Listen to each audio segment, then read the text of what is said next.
Hello friends, தமிழ்நாட்டில் இப்போ நடந்துகிட்டு இருக்கக்கூடிய ஒரு குழப்பமான அரசியல் களத்தை நம்ம எல்லாருமே பார்த்துக்கிட்டு இருக்கோம். விஜய் அவர்களுடைய தாவக கட்சி அதிக இடங்களை ஜெயிச்சிருந்தாலும் இப்பவே பெரும்பான்மை நிரூபிச்சாதான் ஆட்சி அமைக்க முடியும்னு கவர்னர் சொல்லியிருக்காரு. இதை எதிர்த்து மற்ற கட்சிகளும் அவங்களுடைய கண்டனங்களை தெரிவிச்சிருக்காங்க. ஏன்னா தாவக மட்டும் தான் இப்போ ஆட்சி அமைக்கிறதுக்கு கோரிக்கை கொடுத்திருக்காங்க. அதிமுக கூட்டணி திமுக கூட்டணி ஒரு 100 சீட்டுக்கு மேல இருந்து அவங்களும் ஆட்சி அமைக்கணும்னு அப்ளை பண்ணியிருந்தாங்கன்னா கவர்னர் சொல்றது சரி. இப்போ தாவக மட்டும் தான் இருக்குங்கிறதுனால கவர்மெண்ட் ஃபார்ம் பண்ணி அவங்களுடைய பெரும்பான்மையை சட்டசபையில தான் நிரூபிக்கணும். இதனால கவர்னர் பண்ற தப்புன்னு சிபிஐ விசிக்கான மற்ற கட்சிகளும் சொல்ல ஆரம்பிச்சிருக்காங்க. கவர்னர் எதனால இப்படி பண்றாரு நம்ம எல்லாருக்கும் நல்லாவே தெரியும். ஏன்னா தாவேகாவும் காங்கிரஸும் கூட்டணிக்கு போயிட்டாங்க. என்ன பொறுத்த வரைக்கும் இந்த இடத்துல தான் விஜய் தப்பு பண்ணிட்டாரோன்னு தோணுது. ஏன்னா காங்கிரஸ் தாவேகா கூட்டணி நடக்கிறதுக்கு முன்னாடி வர பிஜேபிக்கு தாவேகா தனக்கு அடிபணிஞ்சு போயிருங்கிற ஒரு நம்பிக்கை இருந்தது. இப்போ அதுக்கு வாய்ப்பு இல்லைங்கிற காரணத்தினால தான் கவர்னர் இப்படி பண்றாரு. ஆனா இதை தாவேகா தனக்கு சாதகமாகவும் பயன்படுத்திக்க முடியும். யாராலையும் இப்ப மெஜாரிட்டி காட்ட முடியாம ரீ எலெக்ஷன் நடந்தா கூட்டணியே தேவையில்லாம தாவேகா தனி பெரும்பான்மையில ஜெயிச்சிருங்கிறது எல்லாருக்குமே நல்லா தெரியும். ஆனா அதுல வேற ஒரு பிரச்சனை இருக்கு. அது தாவேகாக்கு இல்ல, பப்ளிக்கான நமக்கு. ரீ எலெக்ஷன் நடத்துறதுக்கு முன்னாடி 6 மாசத்துக்கு பிரசிடென்ட் ரூல் கொண்டு வந்துருவாங்க. இந்த 6 மாசத்துல பிஜேபி மும்மொழி கொள்கை மாதிரி இதுவரை நம்ம தடுத்து வச்சிருந்த எல்லாத்தையும் இறக்க ஆரம்பிச்சிருவாங்க. இதனால விஜய் இப்போதைக்கு சுப்ரீம் கோர்ட் போய் அப்ளை பண்றதா நல்லதுன்னு எனக்கு தோணுது. அதே நேரத்தில் அந்த பிரச்சனையை காங்கிரஸ் தனக்கு சாதகமா பயன்படுத்திக்க முடியும். இந்தியாவுடைய பல ஸ்டேட்ஸ்ல விஜய் ஜெயிச்சதை செலிப்ரேட் பண்ணிட்டு இருக்காங்க. இந்த நேரத்தில் பிஜேபி விஜய் கவர்மெண்ட் ஃபார்ம் பண்ண விடாம சதி பண்றாங்க.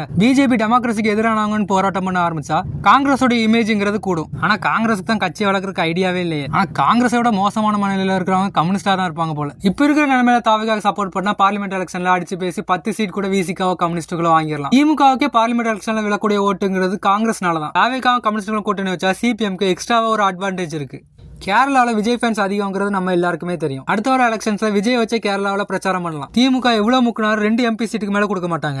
இதை பாக்குறவங்க யாராவது கூட்டணி தர்மம் காங்கிரஸ் துரோகம் பண்ணிட்டாங்கன்னு சொல்ல வராதீங்க, வெறுப்பாவது. இந்த கூட்டணி தர்மத்தை திமுக முதல்ல காட்டினாங்களா? 5 வருஷமா திமுக வேலையும் பார்த்துட்டு கூட்டணிக்காக அவங்க பண்ற தப்பை எதிர்த்து கேள்வி கேட்காம முட்டும் கொடுத்துக்கிட்டு இருந்த விசிகாக கம்யூனிஸ்டுகளுக்கு 8 சீட்டு 5 சீட்டும் கொடுத்துட்டு அதிமுக இருந்து பிரிஞ்சு எலெக்ஷன் நெருங்கிற நேரத்தில் திமுக வந்து சேர்ந்த தேமுதிக 10 சீட்டு கூட 300 கோடி கொடுத்ததா சொல்றாங்க. அது எந்த அளவுக்கு உண்மை தெரியல. இத்தனைக்கும் தேமுதிக ஓட் பர்சன்டேஜும் உள்ள, வேலை செய்யற கேடர்ஸும் இல்ல. இந்த நேரத்துல எது சரியான முடிவா இருக்கும்? 6 மாசம் பிரசிடென்ட் ரூலுக்கு அப்புறம் ரீ எலெக்ஷன் வரதா இல்ல கூட்டணியோட ஆட்சி நடத்துறதா? எது சரியா இருக்கும் நீங்க நினைக்கிறேன்னு கமெண்ட் பண்ணுங்க. ஆனா இந்த பிரச்சனையில ஒரு விஷயத்தை பத்தி யோசிச்சு பார்த்தா விஜய் நினைச்சு ரொம்ப சந்தோஷமா இருக்கு. கூட்டணிக்கு ஆள் கண்டிப்பா தேவைங்கிறதுனால காங்கிரஸ் சிபிஐ சிபிஎம்னு இந்தியா கூட்டணியில இருந்து மட்டும்தான் அவர் ஆள் தேடிட்டு இருக்காரு. பாமக பிஜேபி ஏடிஎம்கேன்னு என்டிஏவோட ஹெல்ப் அவர் கேட்கல. இப்போ நடந்துகிட்டு இருக்கிற சம்பவத்தால ஒரு ஜாலியான விஷயத்தை ரீல்ஸ்ல பார்த்தேன். விஜய் ஜெயிச்சிருந்த நினைச்சு இந்தியாவில பல ஸ்டேட்ஸ்ல அதை கொண்டாடுறாங்கன்னு சொன்னோம் இல்லையா? அப்படி ஒரிசாலையும் கொண்டாடிட்டு இருந்தாங்க. அதுல ஒரு ஒரிசாக்காரர் ராவணம் அவனுக்கு டான்ஸ் ஆடிட்டு இருக்காரு. அதுவும் பாடிட்டே டான்ஸ் ஆடுறாரு. இப்படி நான் சொன்ன உடனே இன்னொருத்த மனைவியை கடத்திட்டு போனவனையோட குளோரிஃபை பண்றீங்கன்னு அவனா வந்து பணத்துவான். ராமாயணத்துக்கு நிறைய வெர்ஷன்ஸ் இருக்கு. எல்லாருக்குமே நல்லா தெரிஞ்சதுங்கிறது வால்மீகியோட வெர்ஷன் தான். ஆனா இன்னொரு வெர்ஷன்ல சீதை ராவணனுடைய மகன். அதை பத்தி டீட்டெயிலா பேசணும், அதுக்குன்னு ஒரு தனி வீடியோ போடணும். அதை இன்னொரு நாள் பேசலாம். நான் ராவணனை இன்னொருத்தர் மனைவியை காதலிச்ச ஒருத்தரா பாக்கல, ஒரு அப்பாவா தான் பாக்குறேன். ஆனா நான் இதை பார்த்து சந்தோஷப்படுறதுக்கு அது காரணம் இல்ல.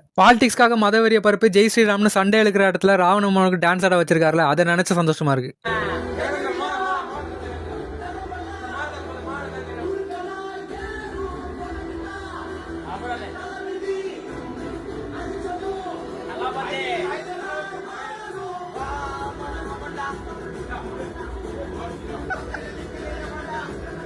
Talapati is win.